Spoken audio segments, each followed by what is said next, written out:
Well, good morning, and thank you guys for supporting me and showing up here today.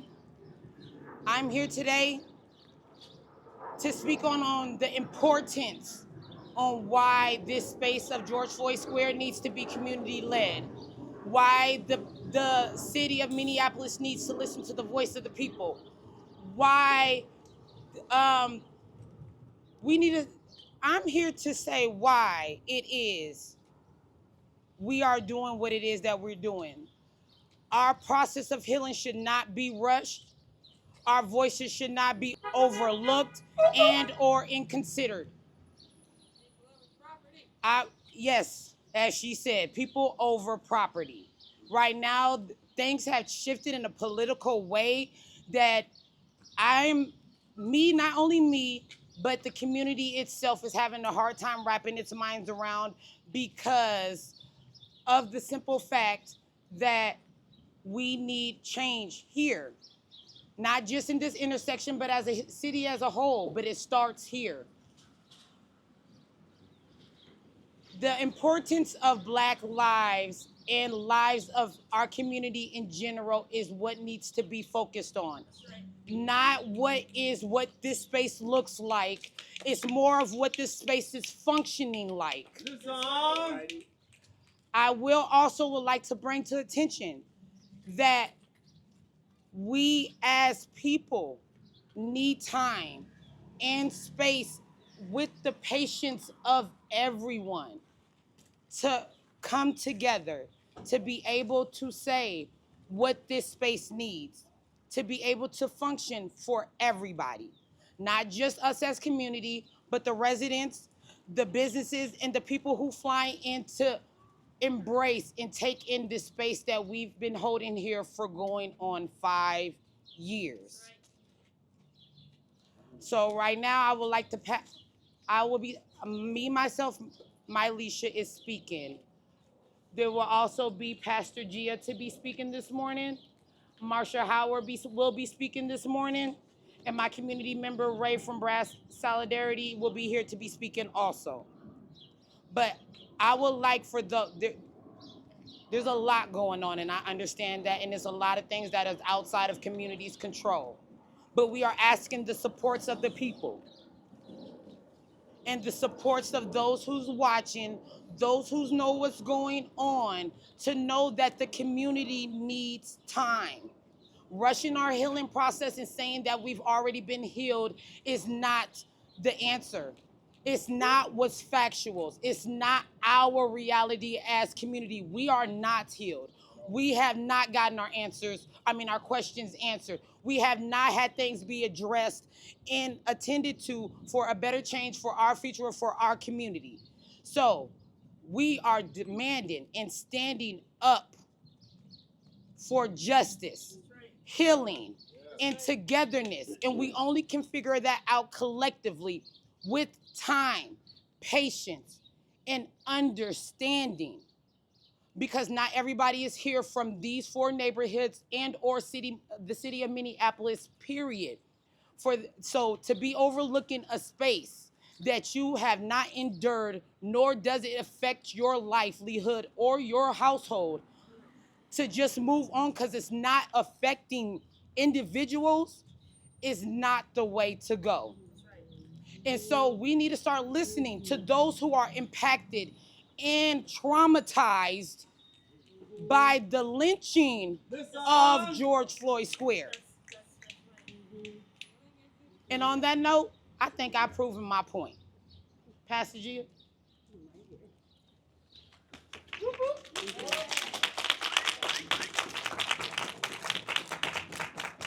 Good morning. My name is Reverend Dr. Gia Star Brown. I'm a community pastor. Standing on the soil where George Floyd was murdered by a Minneapolis police officer in 2020, this space has grown to represent the Black and brown human beings whose lives were stolen, slain, and have suffered at the hands of police, of government. People experiencing injustice in all forms and systems now also claim connection to this place for gathering, for remembering, for grieving, healing, and ultimately transforming. This is indeed a transformational space that the city has benefited from, financially and otherwise, all because of the voice and the presence and the advocacy, the care of this community. Minneapolis is now a global household name, remembered not only for being the city where an uprising occurred after the unjust murder of George Floyd by an unjust institution, but also for the community that has risen together toward accountability, equity, and systemic change. This city continues to benefit from the compassion and the hospitality, the educational leadership of this community that has embraced and educated hundreds of thousands of people over the past 5 years on their own healing journeys through remembering and reflection, accountability, and action toward collective triumph at this sacred, bloody space where George Floyd took his last breath. You see, many of us are familiar with sacred, bloody spaces. I'm the pastor of the Stable, a Thursday online study church in the Christian faith. Churches around the world are preparing to do what this community has consistently done for almost 5 years, gather to remember, reflect, and grieve in another healing, holy, bloody space at the cross where, in my tradition, Jesus Christ was also unjustly killed by an unjust system. Like this community, we pivot and we point toward healing and transformation. And that sacred, bloody place like this one is not an event, but an experience that is at the intersection of injustice and repentance, of individual and collective repair, at the intersection of collective healing and joy, at the intersection of 38th and Chicago. My tradition and this community are not alone. Our siblings of other faith traditions are also gathering in healing spaces in coming days. Ramadan, Nowruz, Purim, and Holi for remembering and reflection, for transformation and triumph. Observed today after hundreds of thousands of years, many of us know the power of remembering. We need this healing space so we can remember, so we can rise. Edison said the definition of insanity is to do the same thing over and over again and expect a different result. We must not forget, lest history repeat itself, unless that is the expected result. Forgetting. Just as I call on my higher power to intercede on my behalf in times of adversity and vetoes, I stand in solidarity with this community, asking the City Council to use their higher power to override the mayor's hurry up and get over it stance. As long as injustice and bloody spaces continue to happen, the people will continue to need a place to grieve. So I ask that you allow this sacred, bloody space to continue to serve this community, the city of Minneapolis, and the world as a healing pedestrian plaza so that all may gather, remember, reflect, and rise. Thank you.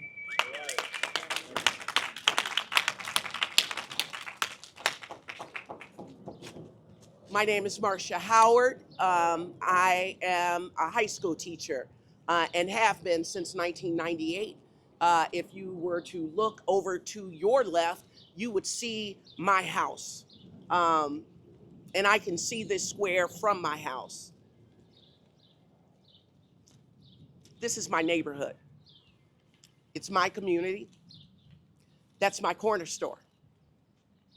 And it has been for 26 years. So when we think about the function of 38th and Chicago Avenue, a lot of folk want to talk about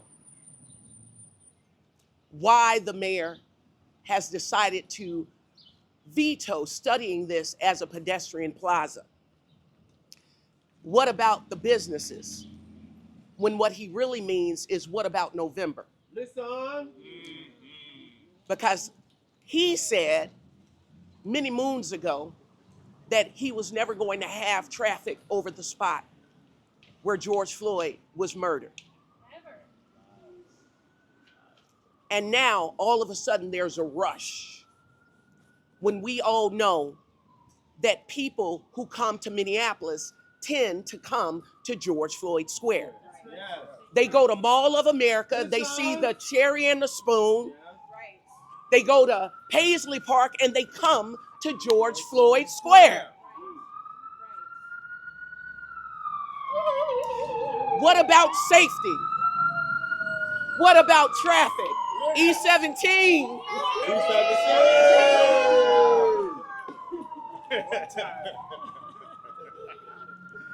And notice they are going down 38th. But we're talking about 37th and 38th of Chicago, where families and their papas and their nanas are walking across to mourn, to grieve, to reflect, and pay tribute each and every day from all points of the globe. They are here in our fair city. And for some reason, our leader of this city has decided, when all is going on in our federal government, that this is going to be a news story. He's rushing to make this a news story every single week because he needs an adversary. And somehow it's not Elon Musk, it's our city council. He says they're being obstructionists because all they're saying is, can we study? Can we study the pedestrian plaza? How did a projection of 2026 turn to right now? See, consistency is what confounds them. Remember, we've been talking to the city planners. How did 2026 turn to right now? This place is a community, but it's also a place of resistance. We have sat at this intersection for 5 years for the 24 demands of Justice Resolution 001. And we have long said that once we get the 24 demands of GFS, we will walk away. But what we didn't realize was that it became something more for everyone in the city of Minneapolis and everyone in the United States and all over the world. They just kept coming. But we are not unpaid docents of the world's largest museum of Black trauma. Say it again. Come on. Please. Yes. For the ones in the back to hear it, please. What we are in Minneapolis is the byword for police brutality.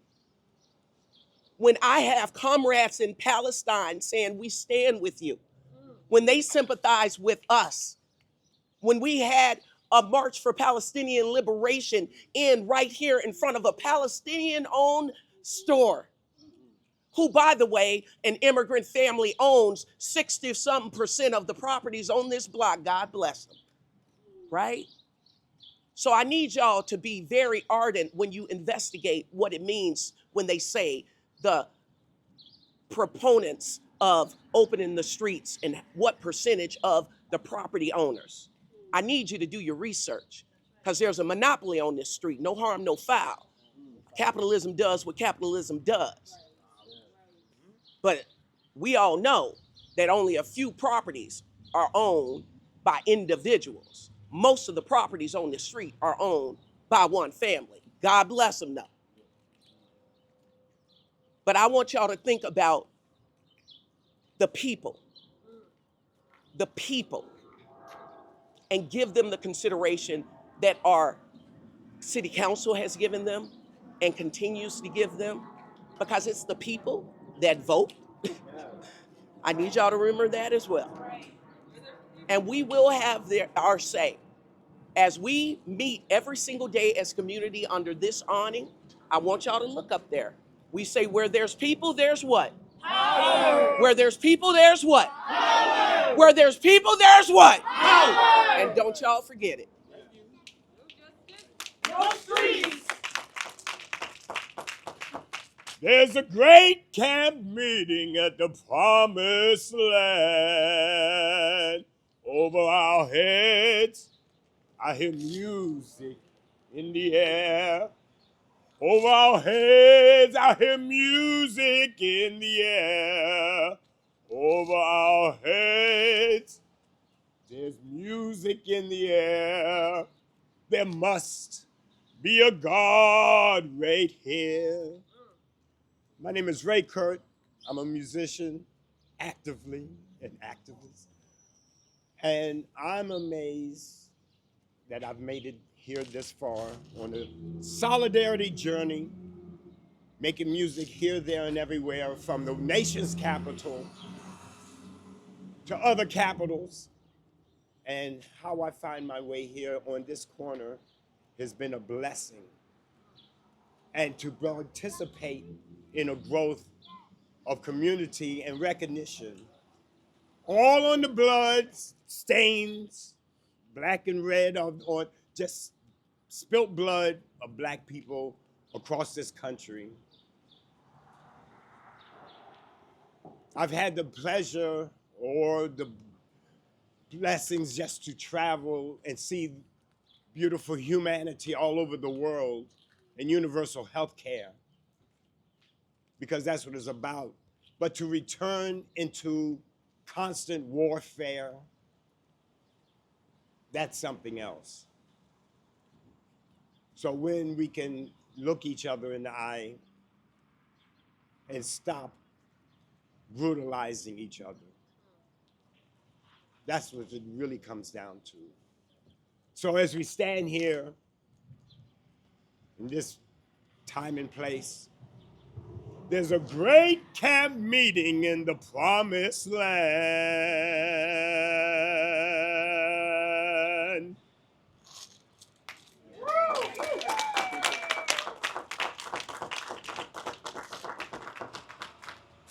With that being said, that's just part of the work that the Community Visioning Council has been doing. The Community Visioning Council has been putting in their work for more longer than the City Council has acknowledged us. So let's put that on the table. The Community Visioning Council has been doing the outreach, been listening to the people, been making space, creating space, redirecting the hurt into doing the work instead of harming each other. Because hurt people hurt people. And if you leave us hurt and in a space where we can't even process to be able to heal, the domino effect behind being disregarded, overlooked, and having our history washed away like it doesn't matter to those who it doesn't matter to. But to those that it does matter to, we matter, and we think about those who don't think about this space. We fighting for those who don't know or realize that they should be fighting for themselves. So allow those who are standing up and standing on business. As those who know me, we are standing on business in a productive, healthy way. We don't want to harm nobody. We don't want nobody to look bad. We don't want nobody. That's a little gray. I ain't gonna lie, but that intentionally, we don't want nobody to look bad intentionally. What people's actions are is their actions. We don't get to control nobody. But one thing as community, we are holding ourselves accountable. We are supporting one another. We're listening. We're fighting. We fighting like we supposed to, but we're getting past that. We're not staying there. We're figuring things out, and the only way we are gonna be able to figure things out is if we're communicating, if we're expressing the hurt, acknowledging what is, saying what we need, saying what is desired, looking out for one another. But we're not gonna be able to, we still gonna do that. We still gonna keep on keeping on. But for the city of Minneapolis to disregard that, it's just gonna cause more hurt, more harm, and more trauma on top of the hurt and trauma that's already here.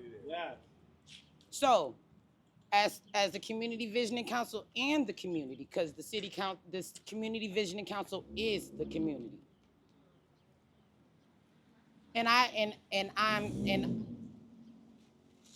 the world should listen. Not just the city of Minneapolis, but the world should listen. And the world, other communities should start talking and building and being together and figuring things out and holding their cities accountable. And And I want to thank my community for real. Love you, baby. I love y'all. If don't nobody show out like y'all. That's all the way. And I appreciate the media who was able to come out here on this short notice. I appreciate y'all because y'all condoning our craziness for real. But you gotta be crazy to think you can take on the city And win. And win. All right, I want somebody to shout out a name. Say their name. George Floyd. Say somebody's name. Say another name. Mayoral. And another. Mayoral. And another. Whose streets? Our streets. Whose streets? Our streets.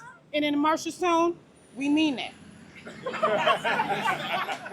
is what community looks like. This is what community looks like. Show them what community looks like. This is what community looks like.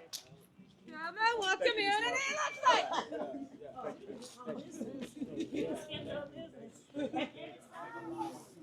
Are there any questions that y'all have?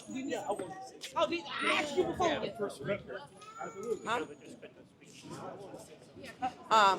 This is Mylisha, M-I-L. Mylisha Smith, Mil2ESSHA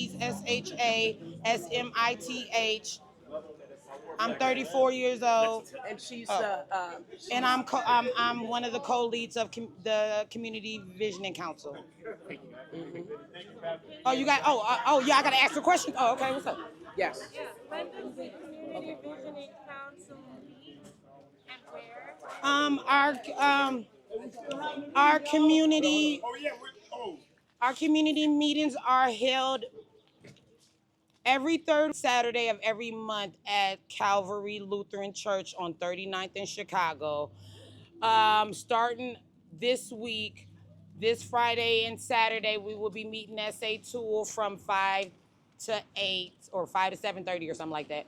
And that'll be from every Wednesday and every other Saturday until further notice. And also we can be reached out at gfscvc.org. We are on social medias like Instagram, Twitter, X, the whole nine, just 38th in Chicago, GFS, CVC, type in one of them things, and we will most definitely pop up. When do those meetings begin? Our third Saturdays of every month been happening for the longest time now. Approximately how long? Approximately. From 10, How long has the CVC meetings been going? Going on a year or two? About a year and a half now.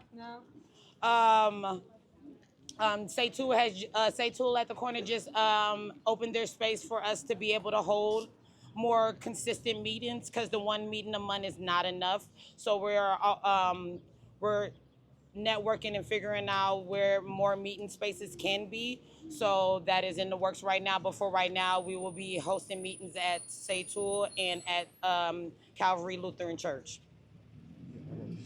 I got a question. What are you guys' reactions to the way the consent decrees have been handled from the city, DOJ, and city and state? Are you guys happy with the outcome so far with the reforms that I got this one. The consent decree that has come to the city of Minneapolis was actually an answer to one of the demands of Justice Resolution 001. And so the Department of Justice actually came to the city of Minneapolis and did a series of investigations where they talked to community members about their interactions with police. And the Minnesota Human Rights Department actually issued a scathing report and condemnation of the city of Minneapolis and the Minneapolis Police Department, which led to the consent decree. After it was issued, I personally was shocked that this winter it went into effect. I thought that with the voting in of Trump, that our mayor would probably welcome a very conservative administration and probably the jettisoning of consent decrees across the country. As you've seen, the database for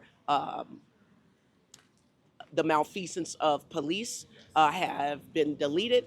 I'm not sure whether or not the consent decrees will even be honored at this point.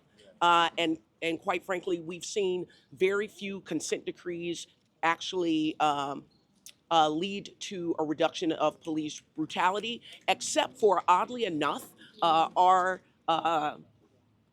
police chief, who was brought into Minneapolis, has been the only successful police officer or police chief that has been a chief under a consent decree in Newark, New Jersey. But maybe we'll never know at this point. Do you think Jacob Fry may have like slowed down the process, or do you think he may have just didn't do enough? Was there a lack of sense of urgency on his end? All I know is that we have a mayor who was voted in his second term as a strong mayor, and he has personally said to me there is a list of officers that he would fire immediately after he became a strong mayor. Literally turned a laptop around and showed me the officers in question, and none of them got fired. And that's all I'll say about that. Can I ask, does this group prefer the pedestrian option over the the flexible, as they call it, option with the arms, and why? What are the reasons why you prefer that design? Yeah. We're gonna have to plead the fifth on that right now, because we're gonna have to plead the fifth on that That's right why now. we're asking for it to get studied. That's why we're asking for time, because right now we need time to talk about that and figure out really what the pros and the cons of both aspects are. And yes, pedestrians would be nice to just cut off the street, but then again, it's like, what about the businesses? What about these things that we need to consider before we say what should be? We have to weigh out all our options and figure out what the domino effect is going to be before we say what we feel is best. Although in every single one, the safety of the people who will undoubtedly still be here should be first and foremost. Because to paraphrase Malcolm X, we didn't land on Plymouth Rock. Plymouth Rock landed on us. Listen. We're sorry we inconvenienced people and capitalism by having a black man lynched here and having the rest of the world want to come here. Sorry that it landed on a bus stop. Sorry that it landed in front of a deli. Sorry we needed a place Sorry. to be together. that George Floyd happened to inconveniently get lynched on a roadway. Oops. Sorry, a black man was killed in the middle of y'all plans. That's not our fault. Again. And not only that, I'm sorry, King Demetrius Pendleton, independent journalist, photographer. I hold this flag upside down because I know this world is in distress. Just like on 38th in Chicago, we are in distress. Not only that, to rush a person to heal, this is totally tomfoolery. We need our time to be taken and people to study what's going on. Just to think about what's going on also right here on 38th in Chicago. We know with the new administration that's in office, there's going to be a lot of tomfoolery things going on with this 5-year mark coming up on George Floyd tragically being killed. So we want to pay attention and be aware. And also we would like for the media to make sure that they put out factual information, not things that's really preposterous, if you will. We'd like to thank you all for coming out, and it's a blessing to still be here, but we are in distress. Just so we clear, this flag, my grandfather told me, whenever you see a flag upside down, that represents the world is in distress. This community has not healed, just so we clear. They have not allowed us to heal. And also to be clear, there will be arguments made that all business owners believe a certain thing, and there is a distinguishing factor in that. There are property owners that do not live here, that live in the suburbs, that have a monopoly over here, and there are business owners that have the storefront that pay their mortgages or their leases to those property owners. Those are two separate things. So storefronts that have business owners that are actually standing here. Do y'all understand? So when the CVC, that frankly I'm not a part of, I just live here. I don't run nothing over here but my mouth. Trust and believe. If I ran something over here, I wouldn't be schlepping wood every day for 5 years. Those are two different things. And so there's a lot of misinformation and disinformation around here about the aims and goals of the protesters here, the business owners here, and the community here about what they would like. I know first and foremost, people would love safety. Safety above all else. But I will say a protest ain't a protest unless you messing up, unless you messing up somebody's day. Unless you messing up somebody's day. And this protest has disrupted a lot. People know about 38th and Chicago and George Floyd Square. They know that it is still a place of protest. But Minneapolis and Minnesota used to be known for Minnesota Nice and Loons and the Vikings and Prince, and now it's the byword for police brutality. Is based off kind of what he said and what you said already, but in your speech you were talking about just what you guys coming together to know what this area needs. Can you expand on that? Start with the 24 demands. The 24 demands. Stop killing black people. Yeah. The 24 demands. This area needs systemic oppression to end.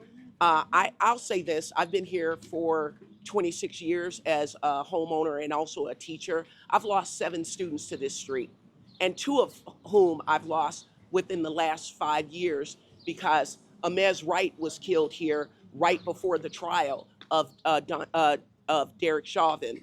And I fully believe that it was a way to close this square. And Winston Boogie Smith was assassinated in Uptown on 6th Street, and I presume as a way to flush us out the day that they opened the street.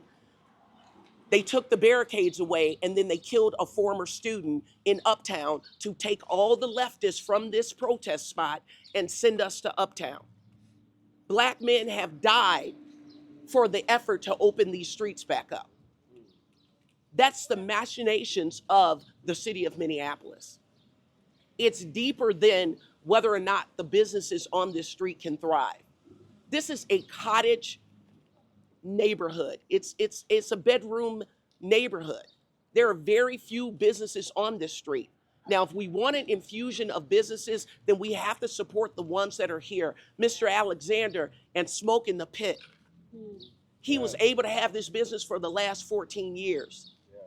There's Just Turkey over here, right? The coffee shop, Bachota, just opened. It's wonderful. It's a third space for people. But speaking of third space, Wing, he's just incomparable as an artist. There's a gallery now. But I can tell you this, when the barricades were here during COVID and thousands of people were walking up and down the street, there are boutique owners who said, and y'all know I wore a body cam, I've never had better business. When other businesses around the city were failing, he said, I've never had better businesses. And if y'all think a pedestrian mall, even one with retractable bollards, ones that go up and down, like think of Leimert in Chicago. Because first and foremost, we're sitting ducks here. When you have a place of resistance where Black people are saying that we're standing here in resistance, we are targets. Yeah. You got Black and brown and indigenous people saying that we're rising in resistance, and I get death threats in my inbox every single day. We have been shot at multiple times. Yeah. And you're telling me that what? You want flexible little bollards? Y'all saw what just happened in New Orleans during the Super Bowl, right? Yeah. No, absolutely not. I wouldn't do that to my worst enemy and leave them. Not in 2025, we not. We're not doing that. And we can do it. Every time the mayor proposes something in downtown, oh, we should have bus shelters as kiosks to sell things. We're like, you want to be me so bad. You want to be me so bad. Cool when they do it. It's a problem when I do it. Uh-huh. Oh, we should have cars park perpendicular. Oh, it's a problem when we do it. Okay, Black people can't have nothing. yeah. So all the things that we are doing here, they're proposing to do and have been doing downtown. They changed the parking outside of MCTC after this. Oh, we put in the 24 demands, have folks walk around helping folks out like we do for free. We feed and clothe and house people for free. Free. For free. Free. For free. Daily. 350. And we do it as community and we do it as neighbors. And all we're asking for is safety and consideration. And that can get help with studying the way to institutionalize and keep this a safe space. Because I guarantee you it's going to remain what it has functioned as. It will continue to be the place that it is. Considering we are on stolen land fighting for stolen and exploited lives. We are people over property, but this is about place. And 38th and Chicago stands at the intersection of 4 neighborhoods, but it's also at the intersection of where injustice meets a chance at redemption. We got a chance in 2025 to get this right. That's all we're asking for is give City Council a chance to get this right. That's all we're asking for. Thank you.